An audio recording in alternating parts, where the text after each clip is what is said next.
Hello guys, welcome to AnzysViews. നമ്മളുടെ ആദ്യത്തെ ഫോണിനെ കുറിച്ച് നമ്മളൊന്ന് ചിന്തിച്ച് നോക്കിയാൽ നമുക്കറിയാൻ പറ്റും. നമ്മൾ ഒരുപാട് ആഗ്രഹിച്ച് സ്വപ്നം കണ്ട് കിട്ടിയൊരു ഫോണായിരിക്കും. ഒരുപക്ഷെ നമ്മുടെ റിലേറ്റീവ് അല്ലെങ്കിൽ ഉപ്പ ഉമ്മ ഇവരാരെങ്കിലുമൊക്കെ നമുക്ക് ഗിഫ്റ്റായിട്ട് വാങ്ങി തന്നതായിരിക്കും. എൻ്റെ സാഹചര്യത്തിൽ അങ്ങനെ ആയിരുന്നു. ഒരുപാട് സ്വപ്നം കണ്ടതിന് ശേഷം എൻ്റെ ഉപ്പ എനിക്ക് ആദ്യമായിട്ട് ഒരു ഫോൺ വാങ്ങി തന്നു. അപ്പോൾ നമുക്കൊരു നൊസ്റ്റാൾജിയാണ് നമ്മുടെ ആദ്യത്തെ ഫോണിനെ കുറിച്ചൊക്കെ. ഇപ്പോൾ ഒരു 10-25 വയസ്സുള്ള വ്യക്തിയൊക്കെയാണ് നിങ്ങളെങ്കിൽ പ്രത്യേകിച്ചും നമുക്ക് നമ്മുടെ ആദ്യത്തെ ഫോണിനെ കുറിച്ചൊക്കെ ചിന്തിക്കുമ്പോൾ നോക്കിയ എന്നുള്ളൊരു കമ്പനിയെ കുറിച്ചൊക്കെ നമുക്ക് ഓർമ്മ വരും. അപ്പോൾ ഞാനിവിടെ ഇന്ന് ചർച്ച ചെയ്യുന്നത് എൻ്റെ ഫോൺ ലൈഫ്, അതായത് ഞാൻ ഏത് ഫോണിൽ നിന്ന് തുടങ്ങി, ഇപ്പോൾ ഏത് ഫോൺ ഉപയോഗിക്കുന്നു, ഇതിനിടയ്ക്ക് ഏതൊക്കെ ഫോൺ ഉപയോഗിച്ചു എന്നുള്ള രീതിയിലുള്ള ഒരു വീഡിയോ ആണ് ഉദ്ദേശിക്കുന്നത്. എൻ്റെ ഫോൺ ലൈഫ് മാത്രം പോരാ, നിങ്ങളുടെയും ഫോൺ ലൈഫ് നിങ്ങൾ പറയണം. അതിനു വേണ്ടിയിട്ട് താഴെയുള്ള കമൻറ്റ് ടാബ് നമുക്ക് ഉപയോഗിക്കാവുന്നതാണ്. അതെങ്ങനെ കമൻറ്റ് ചെയ്യണം എന്ന് നമുക്ക് ഒരു ഓർഡറിൽ കമൻറ്റ് ചെയ്താൽ കുറച്ചുകൂടി രസകരമായിരിക്കും. എന്തായാലും നമുക്ക് വീഡിയോയിൽ കിടക്കാം.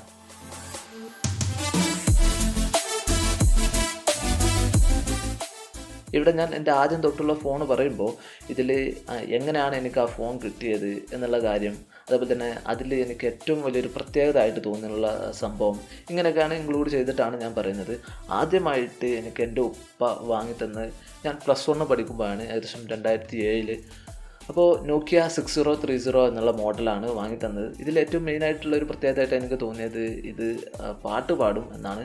പാട്ട് പാടാൻ MP3 പ്ലെയർ ഒന്നും സപ്പോർട്ട് ചെയ്യില്ല, പക്ഷേ ഇതിൽ FM റേഡിയോ ഉണ്ട്. അന്നൊക്കെ ഫോൺ എടുക്കുന്ന ആ ഒരു ടൈമിലൊക്കെ MP3 പ്ലേ ചെയ്യുന്നൊരു ഫോൺ എന്നൊക്കെ പറഞ്ഞാൽ വലിയ സംഭവമാണ്. അത്രയും പ്രൈസ് കൂടിയ ഫോണൊന്നും നമുക്ക് വാങ്ങാൻ പറ്റുന്നൊരു സാഹചര്യമല്ല. അപ്പോൾ MP3 ഇല്ലെങ്കിലും FM റേഡിയോ പ്ലേ ചെയ്യുന്ന രീതിയിലേക്ക് അങ്ങനെയാണ്. അപ്പോൾ ഏറ്റവും വലിയൊരു പ്രത്യേകത FM റേഡിയോ തന്നെയാണ്. പിന്നെ അതിൽ GPRS സംവിധാനമുണ്ട്. GPRS സംവിധാനം ഉപയോഗിച്ചിട്ട് നമുക്ക് വാൾപേപ്പറൊക്കെ ഡൗൺലോഡ് ചെയ്ത് നമുക്ക് ഇഷ്ടമുള്ള വാൾപേപ്പറൊക്കെ ഡിസ്പ്ലേയിൽ മാറ്റാൻ പറ്റുന്ന രീതിയിലൊക്കെ ആയിരുന്നു. അപ്പോൾ അതൊക്കെ അന്നൊക്കെ വലിയൊരു സംഭവമായിരുന്നു. ഈ ഫോൺ ഞാൻ ഏകദേശം 1 വർഷം ഉപയോഗിച്ചു.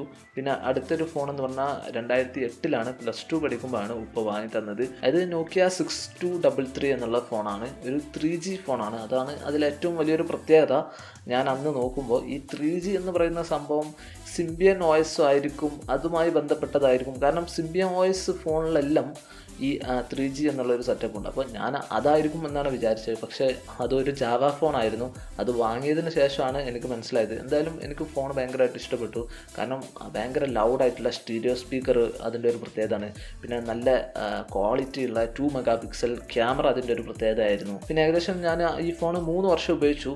ഈ 3 വർഷത്തിനിടയ്ക്ക് BTechന് പഠിക്കുമ്പോഴാണ് ഐഡിയ ആദ്യമായിട്ട് 3G ലോഞ്ച് ചെയ്യുന്നത്. അപ്പോൾ 3Gയിലൂടെ വീഡിയോ കോൾ സംവിധാനം, നമുക്ക് ബാക്ക് ക്യാമറ ഉപയോഗിച്ചിട്ട് വീഡിയോ കോളൊക്കെ ചെയ്യാൻ പറ്റുന്ന സംവിധാനമൊക്കെ ഈ ഫോണിലുണ്ട് എന്ന് മനസ്സിലാക്കി. അതൊക്കെ ഒരു വലിയൊരു പ്രത്യേകതയായിട്ട്, ആദ്യമായിട്ടാണ് ഒരു 3G സംവിധാനത്തിലൂടെ വീഡിയോ കോളൊക്കെ ചെയ്യുന്നത്. അത് നോക്കിയ N73 എന്നുള്ള ഫോണായിട്ട് പരസ്പരം അങ്ങോട്ടും ഇങ്ങോട്ടും ആയിരുന്നു നമ്മൾ വീഡിയോ കോൾ ചെയ്തിരുന്നത്. BTechന് പഠിക്കുന്ന ഒരു ക്ലാസ്സിൽ പഠിക്കുന്നവരും മറ്റൊരു ക്ലാസ്സിൽ പഠിക്കുന്നവരും തമ്മിലുള്ള ഒരു വീഡിയോ കോൾ. അപ്പോൾ ആദ്യമായിട്ടൊക്കെ നമുക്ക് വരുമ്പോൾ ഒരു അത്ഭുതമല്ലേ. അങ്ങനത്തെ രീതിയിൽ ഏറ്റവും അത്ഭുതകരമായിട്ട് തോന്നിയ ഒരു സംഭവമാണ് ഈ 3G വീഡിയോ കോൾ എന്നുള്ളൊരു സംവിധാനം ഈ നോക്കിയ 6233 സപ്പോർട്ട് ചെയ്യുന്നു എന്നുള്ള കാര്യം. പിന്നെ അതിനുശേഷം അതിന് ചെറുതായിട്ട് അവിടെ ഇവിടെയൊക്കെ കംപ്ലയിൻറ്റ്സ് ഒക്കെ വന്നു തുടങ്ങി. അപ്പോൾ ഫോൺ മാറ്റണം എന്നുള്ള ഒരു ആഗ്രഹം വന്നു. പക്ഷേ ഉപ്പയാണ്, നമ്മൾ സ്വന്തമായിട്ട് ഒന്നും ഉണ്ടാക്കുന്ന ഒരു സംഭവമൊന്നുമല്ല. എന്തായിരുന്നാലും പിന്നീട് ഒരു വർഷം ഈ കംപ്ലയിൻറ്റ്സ് ആയതിനു ശേഷം ഉപ്പയുടെ ഫോണും അല്ലെങ്കിൽ ഉമ്മയുടെ ഫോണൊക്കെ എടുത്തിട്ടൊക്കെ ആയിരുന്നു ഉപയോഗിച്ചിരുന്നത്. അങ്ങനെ ഒരു വർഷം എൻ്റെ പേഴ്സണൽ ഫോൺ അല്ലാത്ത രീതിയിൽ, എനിക്ക് കിട്ടിയ ഫോൺ അല്ലാത്ത രീതിയിൽ ഉപയോഗിച്ചു. നോക്കിയ E63, അതുപോലെ തന്നെ നോക്കിയ E65 എന്നുള്ള ഫോണുകളൊക്കെയാണ് ഉപയോഗിച്ചത്. പിന്നീട് അടുത്ത ഫോണ് കിട്ടുന്നത് 2013 ഉപ്പ തന്നെയാണ് അതും വാങ്ങി തന്നത്.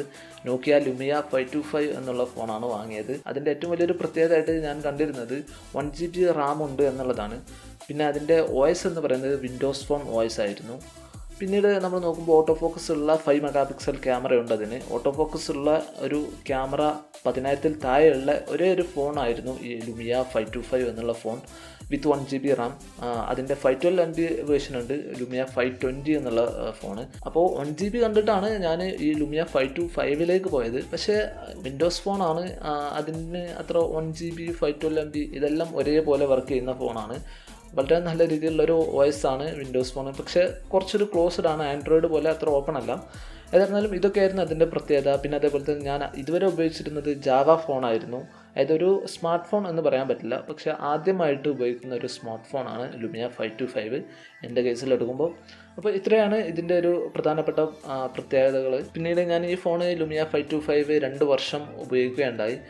ഈ 2 വർഷത്തിനിടയ്ക്ക് എനിക്ക് ബിടെക് ഒക്കെ കഴിഞ്ഞു, ചെറുതായിട്ട് ജോലിയൊക്കെ ആയി. പിന്നെ ഞാൻ സ്വന്തമായിട്ട് ഫോൺ വാങ്ങാൻ തുടങ്ങി. അങ്ങനെ ഞാൻ ആദ്യമായിട്ട് എൻ്റെ പൈസ കൊണ്ട് വാങ്ങിയ അതൊരു വേറൊരു ഫീലാണ് വാങ്ങിയൊരു ഫോണാണ് അസൂസിൻ്റെ സെൻഫോൺ 2 ലേസർ എന്നുള്ള ഫോണ്. വളരെ നല്ല ഫോണാണ്. 2015 ഞാനത് വാങ്ങിച്ചത്. ഇപ്പോഴും എൻ്റെ ഉമ്മ ഉപയോഗിക്കുന്നുണ്ട് ആ ഫോണ്. അപ്പോൾ ആ ഫോണിൻ്റെ ഏറ്റവും വലിയൊരു പ്രത്യേകത, ഒന്നാമത്തെ കാര്യം ആൻഡ്രോയിഡ് ഫോണാണ്. എൻ്റെ ഫസ്റ്റ് ആൻഡ്രോയിഡ് ഫോണാണ്. പിന്നെ അതേപോലെ തന്നെ ഞാൻ സ്വന്തമായിട്ട് എൻ്റെ ക്യാഷ് കൊണ്ട് വാങ്ങിയ ആദ്യത്തെ ഫോണാണ്. പിന്നെ അതേപോലെ തന്നെ 2GB റാം, അതേപോലെ തന്നെ സ്നാപ്ഡ്രാഗൺ 410 പ്രൊസസ്സർ. പിന്നെ ക്യാമറ കാര്യത്തിലും അത്യാവശ്യം നല്ലൊരു camera, 13 mega pixel back camera, ഫ്രണ്ടിൽ 5 മെഗാ പിക്സൽ ക്യാമറ. അത്യാവശ്യം നല്ല രീതിയിലുള്ള ഒരു സെൽഫി സെൻട്രിക് ആയിട്ടുള്ള ഒരു ഫോണൊക്കെ ആയിരുന്നു. ഏകദേശം 10,000-ൽ താഴെയുള്ള ഫോൺ പരിഗണിക്കുമ്പോൾ വളരെ നല്ല ഇഷ്ടപ്പെട്ടൊരു ഫോണായിരുന്നു. നമുക്ക് പലരും ചോദിക്കാറുണ്ട്, അസൂസൊക്കെ അത്ര ക്വാളിറ്റി ഉള്ള ഫോണാണോ? തീർച്ചയായിട്ടും അസൂസ് നല്ല ക്വാളിറ്റി ഉള്ളൊരു ഫോണാണ്. കാരണം ഇപ്പോഴും എൻ്റെ ഉമ്മ അത് സൂപ്പറായിട്ട് ഉപയോഗിക്കുന്നുണ്ട് ആ ഫോണ്. കുറച്ച് സോഫ്റ്റ്വെയർ ഇഷ്യൂസ് അസൂസിൻ്റെ സാധാരണയായിട്ട് വരുന്ന ഒരു സംഭവമാണ്. അത് മാറ്റി നിർത്തിയാൽ വലിയ പ്രശ്നങ്ങളൊന്നും ഇല്ലാത്ത രീതിയിൽ ഇപ്പോഴും ഫോൺ അടിപൊളിയായിട്ട് പോകുന്നുണ്ട്. ഓക്കെ, അപ്പോൾ ഇത്രയാണ് ഈ അസൂസ് സെൻഫോൺ 2 ലേസറിനെ കുറിച്ച് പറയാനുള്ളത്. ഇത് ഏകദേശം 1 വർഷമാണ് ഞാൻ ഉപയോഗിച്ചത്. അതിനുശേഷം 2016 വീണ്ടും ഞാൻ എൻ്റെ ക്യാഷ് കൊണ്ട് തന്നെ അടുത്ത റെഡ്മി നോട്ട് 3 എന്നുള്ള ഫോൺ വാങ്ങുകയുണ്ടായി. റെഡ്മി നോട്ട് 3യുടെ ഏറ്റവും വലിയൊരു പ്രത്യേകത എന്ന് പറയുന്നത് അതിൻ്റെ പ്രൊസസ്സറായിരുന്നു. സ്നാപ്ഡ്രാഗൺ 650 എന്നുള്ളൊരു പ്രൊസസ്സറായിരുന്നു. അതായത് ഈ സ്നാപ്ഡ്രാഗൺ 650 എന്നുള്ള ഒരു പ്രൊസസ്സറിൻ്റെ ആ ഒരു വാല്യൂ വരുമ്പോൾ ഏകദേശം അന്നുള്ള ഏതൊരു ഓപ്പോ ഫോണിലോ അങ്ങനെ ഏതോ ഒരു ഫോണിൽ 32,000 അങ്ങനെ ഏതോ ഒരു പ്രൈസിലായിരുന്നു. അപ്പോഴാണ് ഇവർ ഏകദേശം 12,000 രൂപയ്ക്ക് റെഡ്മി നോട്ട് 3 ഇറക്കുന്നത്, അതും അതിൻ്റെ 3GB റാം വേർഷൻ. അപ്പോൾ അതൊക്കെയായിരുന്നു അതിൻ്റെ ഒരു വലിയൊരു പ്രത്യേകത. ഈ ഒരു പ്രൊസസ്സർ വളരെ പെർഫോമൻസ് തരുന്നൊരു പ്രൊസസ്സറായിരുന്നു. പിന്നെ അതേപോലെ തന്നെ ഫിംഗർ പ്രിൻറ്റ് സെൻസറുള്ള ആദ്യത്തെ ഫോൺ ഞാൻ ഉപയോഗിക്കുന്നത്, അതും അതിൻ്റെ ഒരു വലിയൊരു പ്രത്യേകതയായിരുന്നു. പിന്നെ അതേപോലെ തന്നെ 4050 mAh ബാറ്ററിയും അതിൻ്റെ ഒരു പ്രത്യേകതയായിരുന്നു. അത്യാവശ്യം നല്ല രീതിയിലുള്ളൊരു ബാറ്ററി ലൈഫൊക്കെ കിട്ടുന്ന, നല്ല രീതിയിൽ പെർഫോമൻസ് തരുന്ന ഒരു അടിപൊളി ഫോണായിട്ടാണ് എനിക്ക് റെഡ്മി നോട്ട് 3 അനുഭവപ്പെട്ടിട്ടുള്ളത്. അത് ഏകദേശം 2 വർഷം ഞാൻ ഉപയോഗിച്ചു. ഇപ്പോഴും എൻ്റെ വൈഫ് ഉപയോഗിക്കുന്ന ഫോണാണത്. അത് കുറേ പ്രാവശ്യം താഴെ വീണു എന്നുള്ളത് കൊണ്ടുള്ള കുറച്ച് പ്രശ്നങ്ങളൊക്കെ അതിന് ഇപ്പോൾ ഉണ്ട്. എന്നാലും അഡ്ജസ്റ്റ് ചെയ്ത് ഉപയോഗിക്കാൻ പറ്റുന്ന രീതിയിലുള്ള ഒരു ഫോൺ തന്നെയാണ് ഈ റെഡ്മി നോട്ട് 3 ഇപ്പോഴും. പിന്നീട് ഞാൻ 2018 കുറച്ചൊരു വില കൂടിയ ഫോൺ വാങ്ങുന്നത്, അതായത് OnePlus 60 എന്നുള്ള ഫോണാണ്. ഇപ്പോൾ ഈ വീഡിയോ ഷൂട്ട് ചെയ്യുന്നതൊക്കെ ഈ OnePlus 60 ഉപയോഗിച്ചിട്ടാണ്. ഈ ഫോണ് 2018 വാങ്ങി. ഈ ഫോണിൻ്റെ ഏറ്റവും വലിയൊരു പ്രത്യേകതയായിട്ട് എനിക്ക് തോന്നിയത് ഓക്സിജൻ വോയിസ് എന്നുള്ള യൂസർ ഇൻ്റർഫേസ് ആണ്.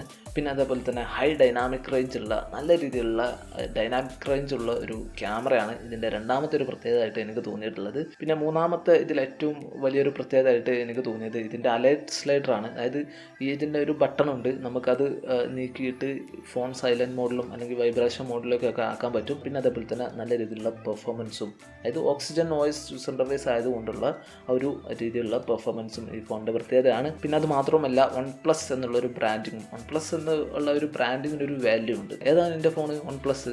OnePlus ആണല്ലേ എന്നുള്ളൊരു ഒരു റെസ്പെക്റ്റ് അല്ലെങ്കിൽ ഒരു കാര്യം ഈ ഒരു ഫോണിനുണ്ട് എന്ന് പറയാൻ സാധിക്കും. അപ്പോൾ ഇത്രയാണ് ഞാൻ ഉപയോഗിക്കുന്ന ഫോണിനെ കുറിച്ച് പറയാനുള്ളത്. തീർച്ചയായിട്ടും നിങ്ങൾക്ക് നിങ്ങളുടെ ഫോണിന് ഇതേപോലത്തെ കഥ നിങ്ങൾക്കും ഉണ്ടാവും. അത് തീർച്ചയായിട്ടും എനിക്ക് അറിയാൻ ആഗ്രഹമുണ്ട്. അതേപോലെ തന്നെ മറ്റുള്ളവർക്കൊക്കെ അറിയാൻ ആഗ്രഹമുള്ള ഒരു ഇൻട്രസ്റ്റിംഗ് ആയിട്ടുള്ള കാര്യമാണ്. അതുകൊണ്ട് തന്നെ നിങ്ങൾ താഴെ കമൻറ്റ് ചെയ്യുക. കമൻറ്റ് ചെയ്യുന്നത് എങ്ങനെയാണെന്ന് വെച്ചാൽ, ഫസ്റ്റ് നിങ്ങളുടെ ഫോൺ ഏതാണ്, നിങ്ങൾ ഉപയോഗിച്ച് വന്ന ഫോൺ ഏതാണ്, ഈ ഓരോ ഫോണിൻ്റെയും നേരെ അതിൻ്റെ ഏറ്റവും വലിയ പ്രത്യേകതയായിട്ട് നിങ്ങൾക്ക് തോന്നിയ കാര്യങ്ങൾ എഴുതുക. അങ്ങനത്തെ രീതിയിൽ നിങ്ങളുടെ ഫോൺ ലൈഫും നിങ്ങൾ കമൻറ്റ് ചെയ്യണം. തീർച്ചയായിട്ടും കമൻറ്റുകളെല്ലാം ഞാൻ വായിച്ചു നോക്കും. ഓക്കെ, അപ്പോൾ ഇത്രയാണ് എൻ്റെ ഫോൺ ലൈഫിനെ കുറിച്ച് എനിക്ക് പറയാനുള്ളത്. നിങ്ങൾക്ക് ഈ വീഡിയോ ഇഷ്ടപ്പെട്ട അല്ലെങ്കിൽ ഉപകാരപ്പെട്ടുവെങ്കിൽ തീർച്ചയായിട്ടും ലൈക്ക് അടിക്കുക. അതുപോലെ തന്നെ നിങ്ങളിവിടെ പുതിയതാണെങ്കിൽ ഈ ചാനലിലെ മറ്റുള്ള വീഡിയോസും കണ്ടു നോക്കുക. ആ വീഡിയോസ് നിങ്ങൾക്ക് ഉപകാരപ്പെടുന്നു അല്ലെങ്കിൽ ഇഷ്ടപ്പെടുന്നുവെങ്കിൽ തീർച്ചയായിട്ടും AnzysViews എന്ന ഈ ചാനൽ സബ്സ്ക്രൈബ് ചെയ്യുക. Okay, that's all. Thanks for watching this video.